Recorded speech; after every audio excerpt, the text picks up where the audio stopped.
Es una alegría estar entre vosotros hoy aquí en pleno agosto ya, ¿quién lo diría?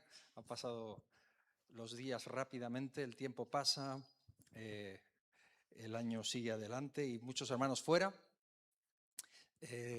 disfrutando de su descanso y aún así, pues la casa del Señor llena. Qué bueno, qué buena noticia. Pues es un honor. Nosotros hemos también tomado el mes de julio de un poco de desconexión y ahora ya estamos de vuelta en agosto aquí al pie del cañón. Y bueno, como primer domingo aquí en Fuenlabrada, pues una alegría y una bendición, un honor poder estar con vosotros, hermanos. Quiero compartir, aprovechar el tiempo y compartir con vosotros la palabra del Señor hoy.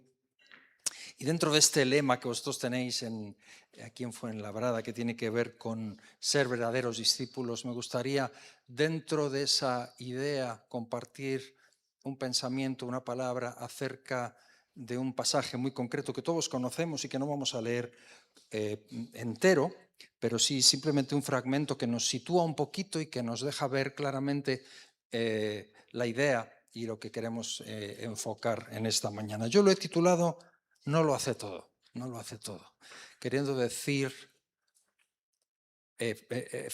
hablamos de nuestro Señor Jesucristo, de nuestro Dios, hablamos del Espíritu Santo, hablamos del Señor al que adoramos, al que bendecimos, al que rendimos culto, el que todo lo puede sí, pero no lo hace todo. Él no hace todo. Él no lo hace todo. Y para ello me gustaría que fijáramos nuestra atención hoy en un pasaje que todos conocemos muy bien y que está en Juan capítulo 11.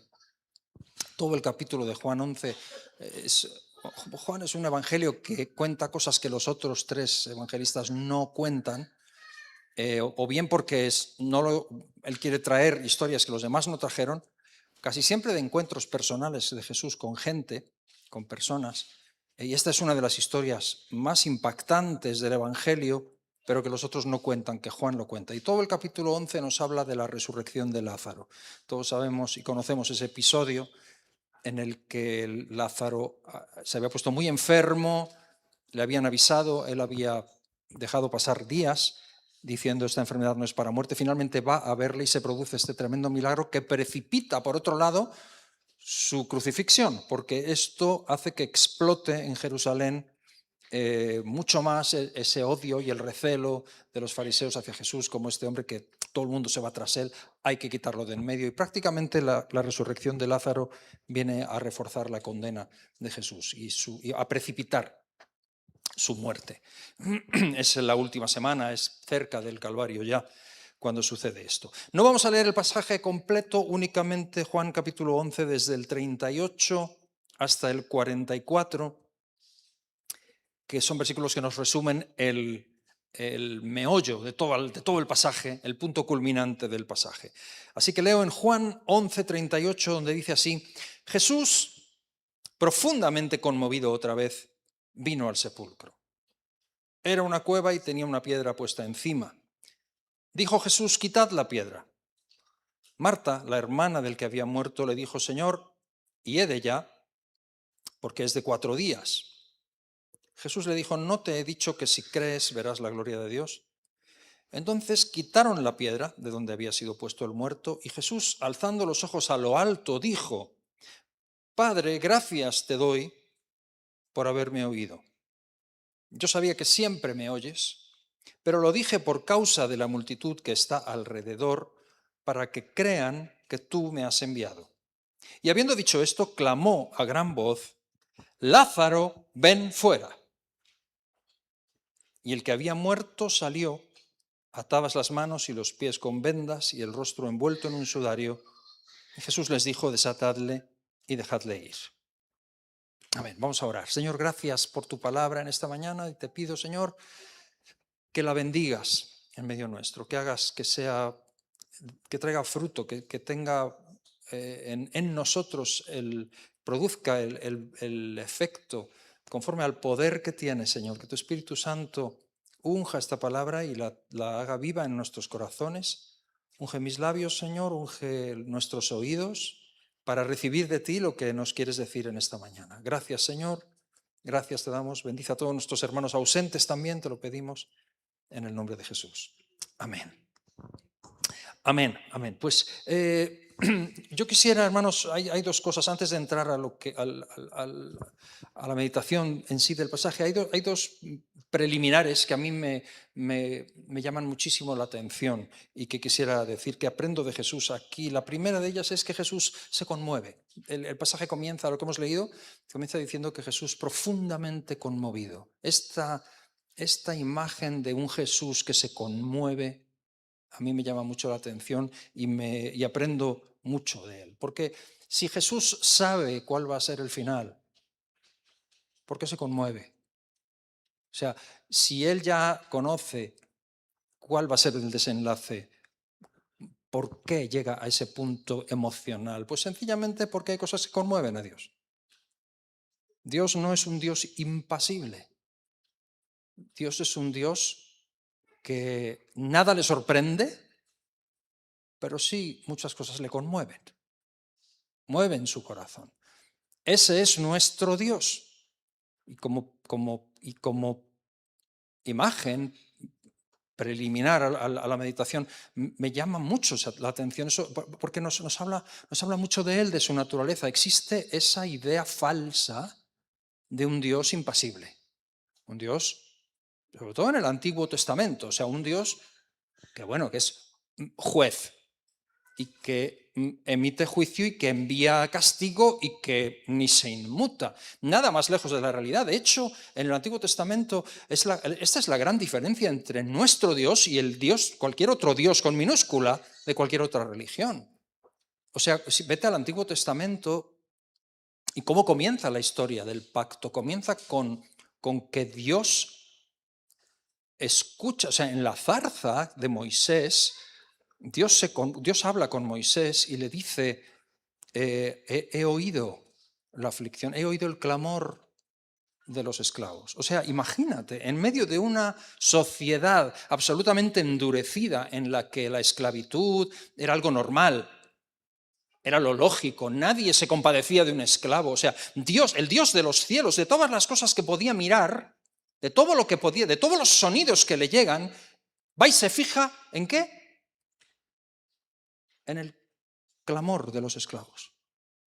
Y por eso es el Dios de los esclavos. La palabra hebreos viene de ahí. En el hebreo antiguo tiene que ver con esclavitud. Son gente que han salido de la esclavitud. Y cuando Moisés llega a Faraón y le dice, ¿qué Dios es este? O sea, ¿quién te envía? Y cuando le dices, el Dios de los esclavos, yo soy el que soy, Faraón dice, no me suena.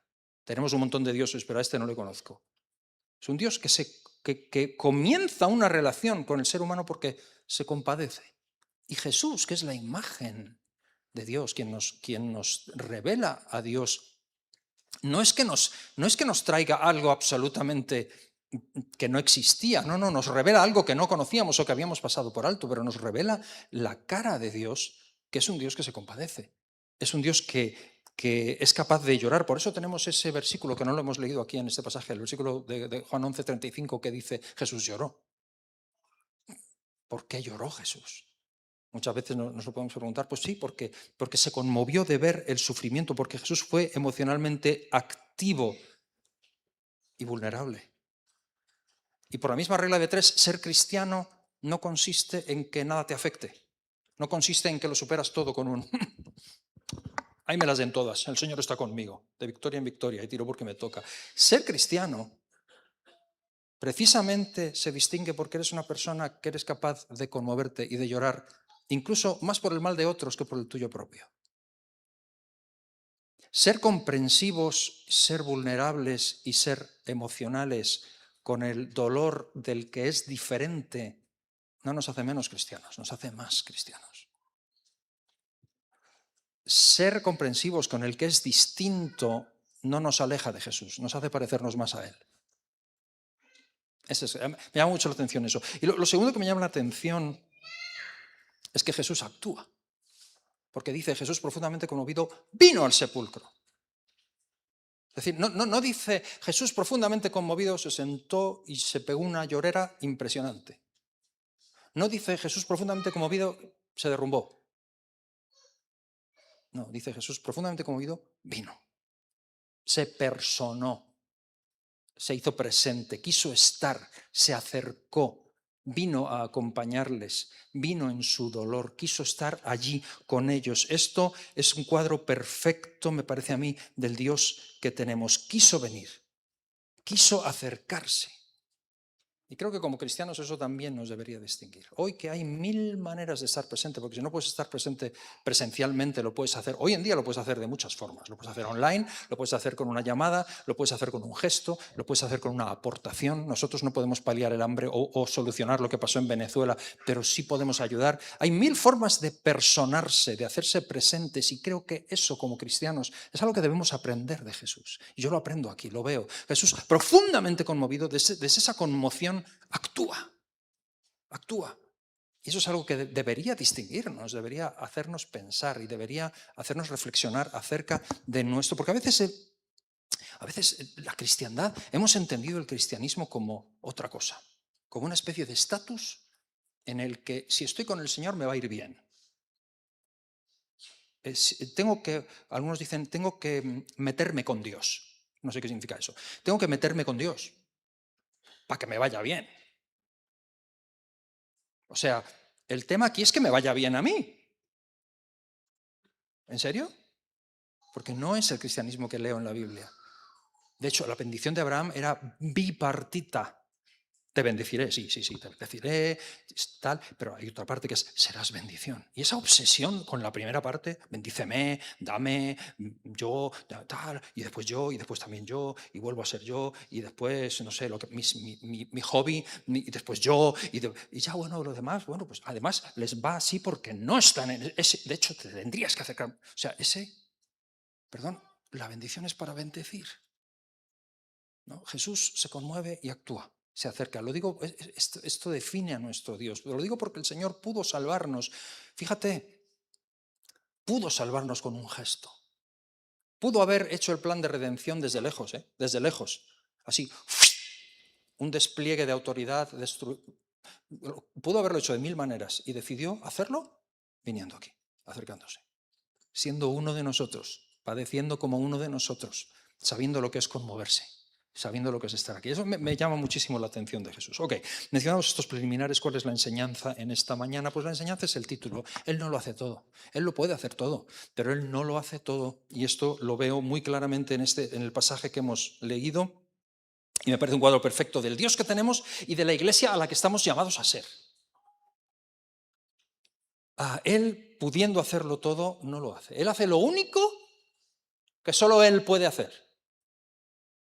Pero el resto de cosas que los demás podemos hacer nos dice a nosotros que las hagamos. Me llama mucho la atención eso en este pasaje y es lo que quiero meditar en esta mañana. Quiero principalmente centrarme en esto, mirar estas dos cosas. ¿Qué hace Jesús? ¿Y qué pide a los demás que hagan ellos? Porque Él solo hace lo que nadie más puede hacer. Ahí se reserva a Él la gloria de lo que solo puede Él. Pero lo que podemos nosotros nos envía a nosotros a hacerlo, y eso debería hacernos meditar. Pretendo que podamos meditar en eso en esta mañana. Así que en este pasaje que hemos leído suceden 4 cosas. De las 4 cosas que suceden, Jesús solo hace una, las otras 3 pide a los demás que las hagan ellos, y quiero que las miremos. Y no quiero decir qué hace Jesús y qué hacen los demás, quiero decirlas en orden, porque creo que es más impactante ver el orden en que suceden y quién hace qué aquí. Y a quién le pide que haga, y que podamos aprender quién es nuestro Dios, qué hace Él, y solo puede hacer Él, y qué somos nosotros llamados a hacer. Así que son cuatro acciones, que son 4 órdenes y que se reflejan en 4 frases. Esos son mis 4 puntos en esta mañana. 4 frases, y mira bien quién hace qué aquí. Primera frase. La primera frase es: quitad la piedra. Quitad la piedra. ¿Qué era la piedra? ¿Sabemos lo que era la piedra? Todos hemos estado en algún entierro. Y sabemos que donde se pone el cadáver, luego se tapa, ¿no? Hoy suele ser sobre el suelo, si es una tumba. Si es un nicho, suele ser sobre la pared. Allí era un sepulcro, era una cavidad en una cueva con un lugar donde lo tumbaban, había lugar para que entrasen personas, lo embalsamaban y tal, era más grande de lo que hoy se suele llevar. Y luego había una piedra impresionante, lo más parecido a la losa que le ponen encima a una tumba hoy, que eso, o sea, no se mueve fácil. Esa era la piedra. ¿Qué era la piedra en el sentido espiritual o en el sentido del propósito de Jesús? ¿Para qué había ido Jesús allí y qué es lo que él quería hacer? En el sentido de lo que él quería hacer, que era levantar a Lázaro, ¿qué es la piedra? Es un obstáculo entre el muerto y la voz de Jesús. ¿Y Jesús no podía él quitar la piedra? Pues yo me lo he preguntado 1000 veces. O sea, un Dios que es capaz de levantar a un muerto no puede mover una piedra. Vamos, que la pudo partir con una palabra, con un gesto. La pudo desintegrar, pudo ordenar a un ángel que viniera. No lo hace. Les pide a ellos que quiten la piedra. Eso es la naturaleza de nuestro Dios. Yo lo he visto en muchos pasajes del Antiguo Testamento, o sea, Moisés, cuando abre el Mar Rojo. ¿Quién abre el Mar Rojo? ¿Quién abre el Mar Rojo? ¿Quién hace que el Jordán? ¿Quién hace que se dividan las aguas? Todos sabemos que es el Espíritu de Dios, sabemos que es Jehová. Si Dios lo hace, ¿para qué necesita un viejito con una vara? ¿Extiende la vara? ¿Para qué? ¿No lo puede hacer él? ¿Para qué le dice que extienda la vara? Los muros de Jericó. ¿Pero quién tiró los muros de Jericó, señores? ¿Pero quién derribó esa muralla? ¿Para qué les dice que den vueltas? ¿Para qué les dice que toquen la trompeta? ¿Para que todavía piensen que tal y no sé qué? Y el sonido que ha conseguido, que no sé qué. ¿Qué dices? ¿Tú has tocado la trompeta alguna vez y has visto que se caiga algo? Yo he estado en conciertos yo he estado en un concierto de Mahler que tiene 2 orquestas tocando al mismo tiempo y 2 coros, 1000 voces cantando a viva voz en el teatro en Príncipe de Vergara y no se mueve ni una lámpara. ¿Qué dices? Tocando la trompeta. 4 vagabundos del desierto. Van a tirar una muralla, en serio. ¿No lo puede hacer él? Claro que lo puede hacer él. ¿Por qué les dice a ellos que quiten la piedra? Pues efectivamente no es porque no pueda él hacerlo, sino porque los involucra y porque hay piedras que Dios espera de nosotros que las quitemos nosotros. Y me parece interesantísimo que no resucita al muerto y luego dice quitar la piedra. No resucita al muerto hasta que no quiten la piedra. Primero quita la piedra. ¿Quieres ver la gloria de Dios? Quita la piedra. Por lo tanto, me veo a veces como si le estuviéramos esperando que el Señor hiciera cosas que nos toca a nosotros hacer. ¿Qué piedras son esas? Claro, yo sé que eso aquí en Fuenlabrada no pasa. Siempre lo digo, pasa en Madrid sí, pero aquí yo sé que no. Pero a veces en la iglesia hay piedras que son obstáculos. Obstáculos que nos pensamos que a nosotros no nos va a pasar eso. Pero es muy fácil que a los discípulos les pasó. ¿Tú te acuerdas cuando los niños se querían acercar a Jesús y los discípulos con su mejor intención, honestamente, le dicen, no molestéis al maestro? Y Jesús dice, ¿qué? ¿What? Pero si lo que quiero es que vengan. ¿Tú estás poniendo un obstáculo de verdad a los niños? No. O sea, yo puedo bendecir a los niños, que solo puedo hacerlo yo, pero no le pongas obstáculo, quita el obstáculo. ¿Qué obstáculos podemos tener nosotros? Porque normalmente a este punto nos los sacudimos, ¿eh? Decimos, no, nosotros somos una iglesia, nosotros no ponemos obstáculos. Me he apuntado un par de piedras. La piedra de una iglesia poco acogedora. Yo sé que Fuenlabrada no lo es. Sé que Fuenlabrada es una iglesia acogedora. Y tenemos ujieres y gente que da la bienvenida. En Madrid también.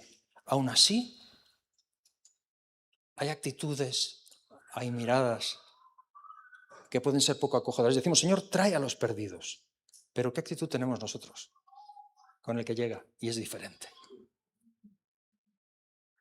Porque hay cosas que solo puede hacer Dios, pero hay cosas que tú y yo tenemos que quitar ciertos obstáculos para que la voz de Cristo llegue al perdido. Piedras, la piedra de nuestras guerras internas. ¿Tú qué crees, que cuando alguien viene de fuera y tenemos guerras internas no lo nota? ¿Te crees que las podemos ocultar? El hecho de que no hablas con aquella hermana porque hace 14 años dijo no sé qué dijo. El hecho de cosas que traemos arrastrando, ¿crees que no afectan? Yo recuerdo, lamentablemente, a un pastor predicando en una iglesia y que estaba respondiendo desde el púlpito, que es muy humano. Los pastores no son perfectos.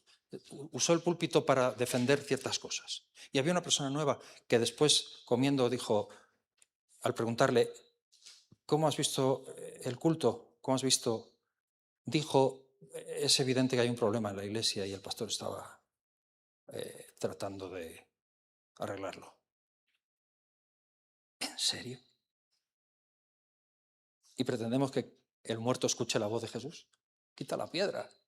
La piedra de los requisitos, a veces, requisitos que Jesús nunca pone, pero que nosotros ponemos, porque no se puede venir así a la iglesia. O no se puede ser así.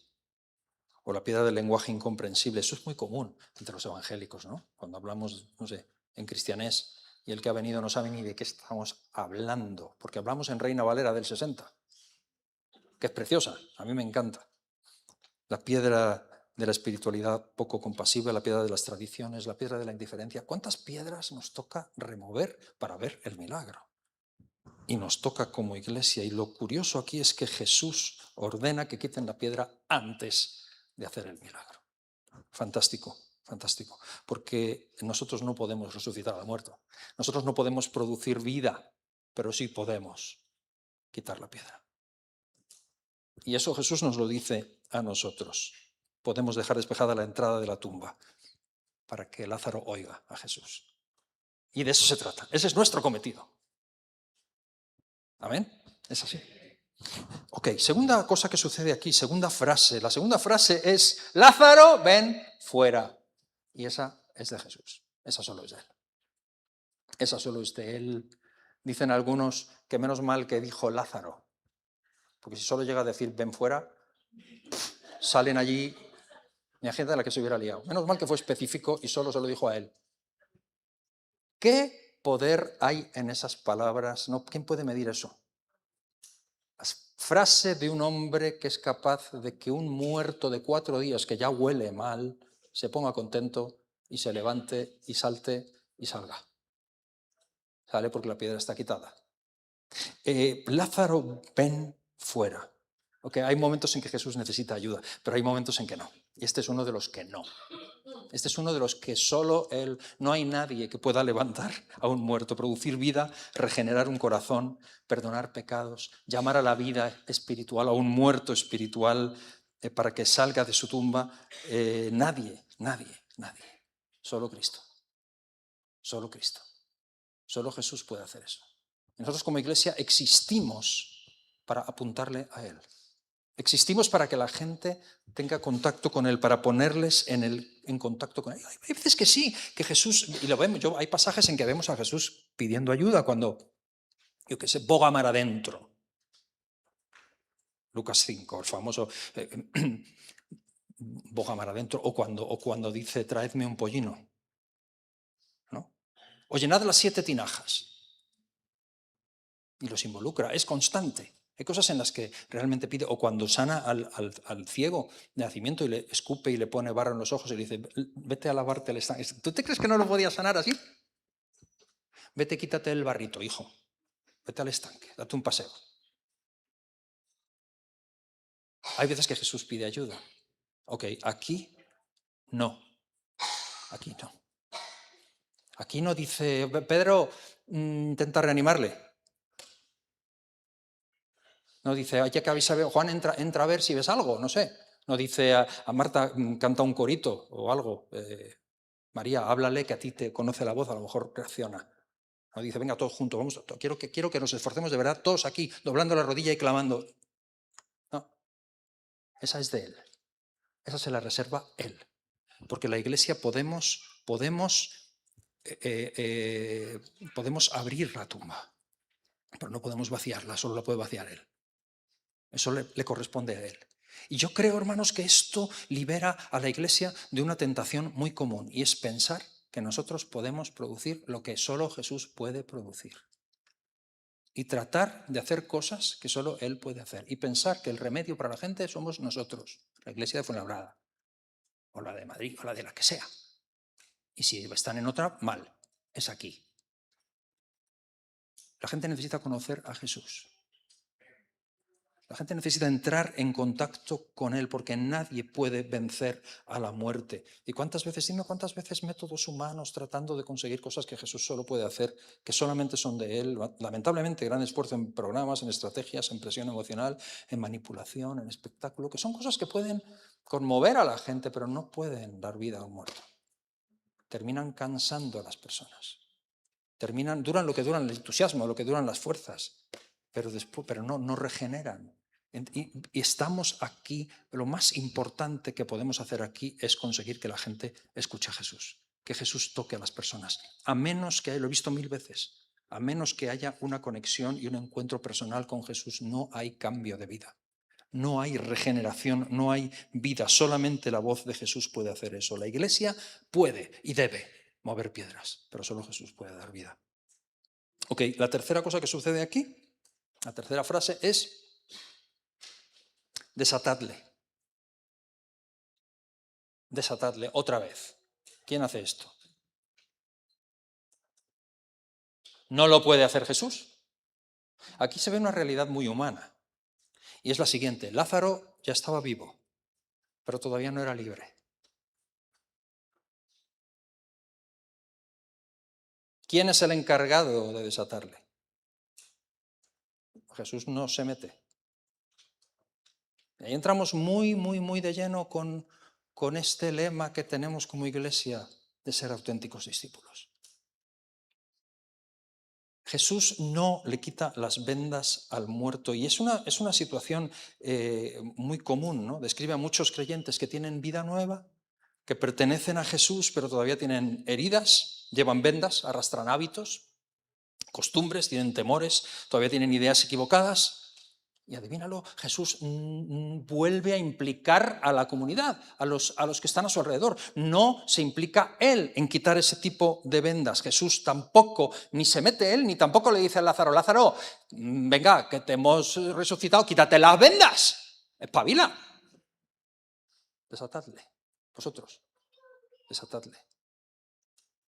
Los que estáis libres, los que tenéis vida y no tenéis vendas, desatadle, ayudadle. Así que tenemos una vez más una de estas cosas en las que a veces le pedimos al Señor: Señor, desata a mi marido. Señor, quítale la venda a mi esposa, a mi jefe, a mi hijo, a mi hija. Señor, o le ponemos la piedra a él, ¿no? Oye, quítate ya, a ver si ya, a ver, que tú ponte las pilas, ora más. No sé, haz algo, busca, métete con Dios. Y Jesús nos está diciendo: vosotros, y mira, yo no digo que no haya que consagrarse más, o que no tengamos que orar más, es algo fantástico, son consejos muy buenos, y la Biblia, obvio, en Efesios 4, cuando habla Pablo de la actividad propia de cada miembro, es súper necesario que cada uno se implique y que cada uno tome responsabilidad de su propia vida, y mientras no haya un compromiso que surge cuando hay una vida nueva y que está ahí, no va a suceder nada. Pero si hemos dicho que Jesús es el que da la vida, la Iglesia no puede dar la vida. Jesús es el que da la vida, pero la Iglesia ayuda a vivir. Jesús es el que te ofrece una vida nueva, pero la Iglesia te está acompañando, está ayudando a caminar al que ha sido salvado. Entonces ahí es donde entran cosas como el discipulado. Ahí es donde entran cosas como el acompañamiento, la enseñanza, la restauración, la amistad cristiana, el consejo, el apoyo, el cuidado pastoral. ¿Para qué? ¿Para qué eso? Si Jesús nos ha dado vida. Pues sí, porque hay mucho vivo atado. Hay mucho vivo con vendas. Hay gente que ha recibido la vida de Jesús, y por eso necesitamos la Iglesia. Por eso necesitamos la Iglesia. La Iglesia no es un lugar para decir: un pedazo de venda que lleva. Humíllate. La Iglesia es precisamente es uno de nuestros cometidos, desatar a las personas, desatar a aquellos que han escuchado la voz de Jesús, porque por el hecho de que le hayan escuchado y que tengan vida nueva, no significa que no arrastren cosas. Y a veces hemos entendido eso mal. Señor, haz tú la obra completa. La obra completa la hizo en la cruz del Calvario por nosotros. Hizo lo que ninguno podíamos hacer. Pero tú y yo, cuando escuchamos su voz y somos llamados milagrosamente a la vida, somos incluidos en un cuerpo que ha sido llamado a cuidar los unos de los otros. Por eso la iglesia es un hospital y es un semillero. Es un lugar en el que unos ayudan a otros y no lo hacemos de mal humor. Esa venda esa que llevas una venda, venga, llevas ya no sé cuántos años llevas. No, porque no es un fastidio. Es que alguien me quitó la venda a mí también. Alguien me ayudó en un momento determinado. Y yo he sido llamado a dar por gracia lo que he recibido de gracia. Por lo tanto, si alguien tiene vida nueva en Cristo, no significa que es perfecto. No significa que no lleva vendas. No significa que de pronto no puede ser que tenga una herida en el talón que le impide andar. Y fíjate, me llama mucho la atención, si quieres podemos releer este versículo. El versículo 44 es muy gráfico. ¿Dónde llevaba vendas? Dice literalmente, el que había muerto salió, atadas las manos, los pies con vendas y el rostro envuelto en un sudario. Las manos, los pies y el rostro, fíjate en eso.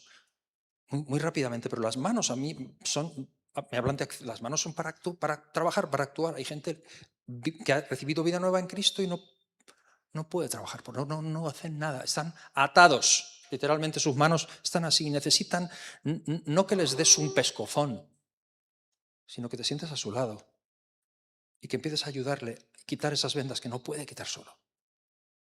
¿Y el Señor lo puede hacer? Oh, sí. Igual que tiró a Pablo en el suelo y lo dejó ciego, pero déjame decirte, con 60 años que tengo, que no es lo que yo he visto que suele pasar.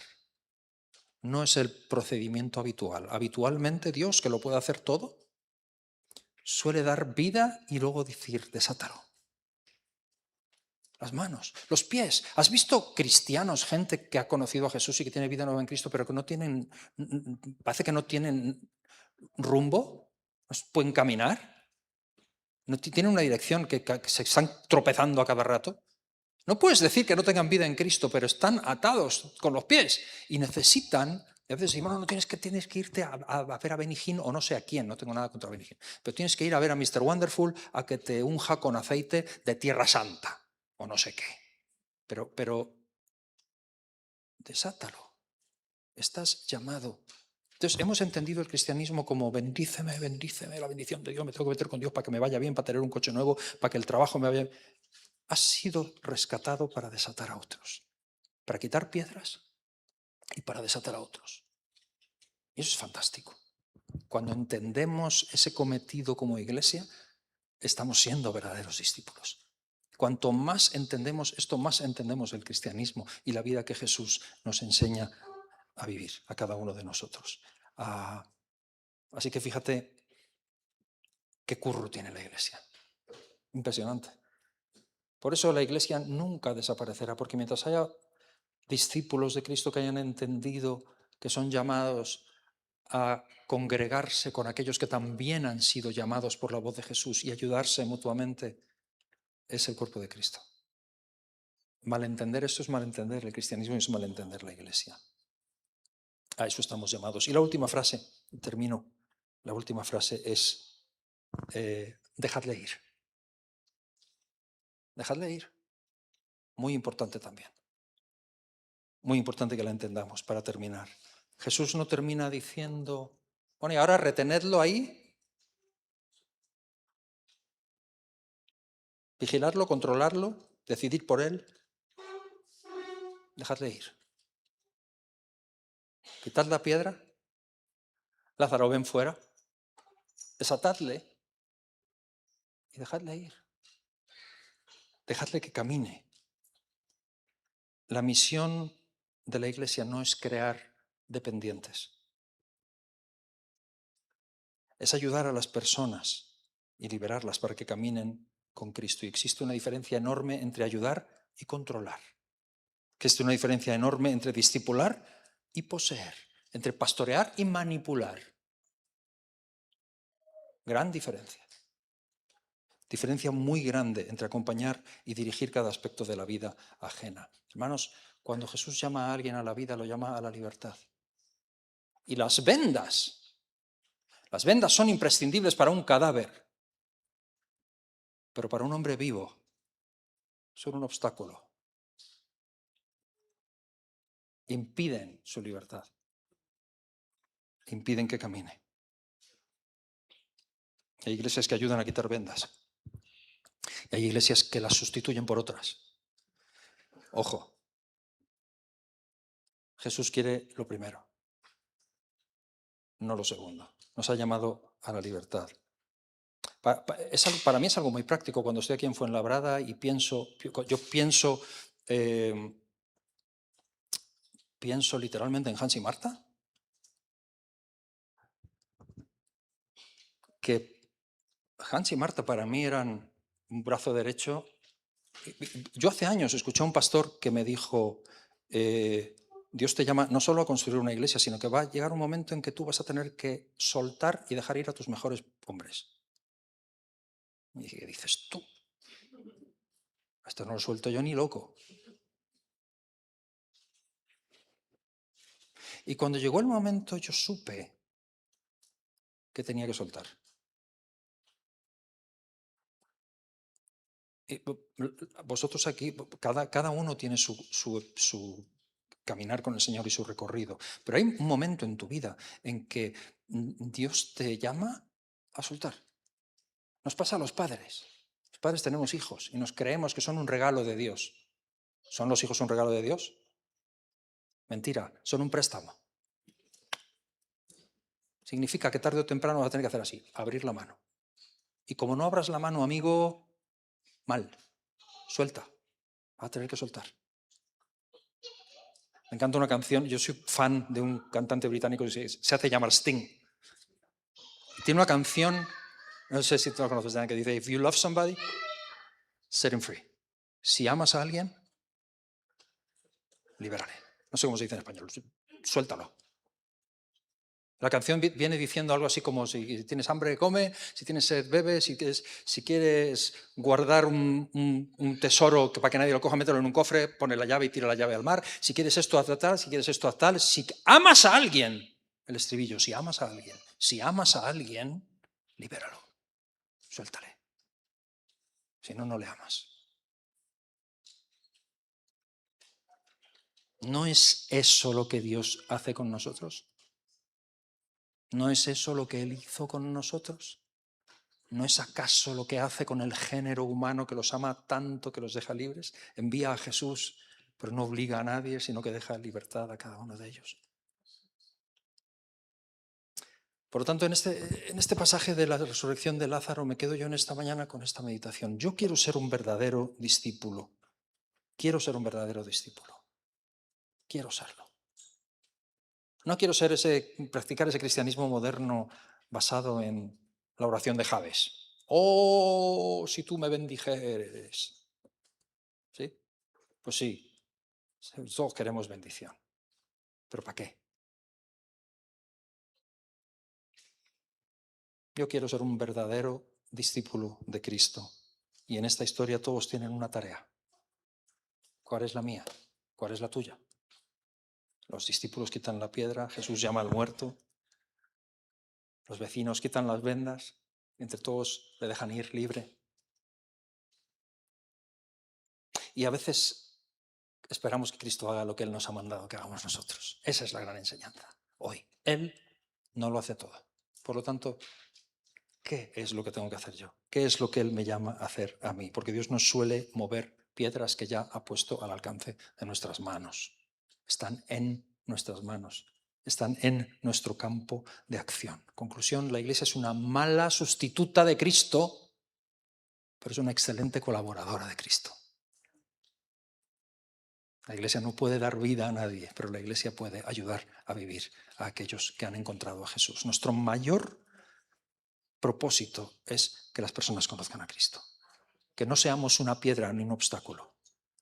Que no generemos o comentemos vendas, sino que las quitemos. Que no retengamos personas, sino que las liberemos. Y que el Señor se glorifique y que su obra sea hecha en este tiempo. Amén. Vamos a orar. Vamos a orar.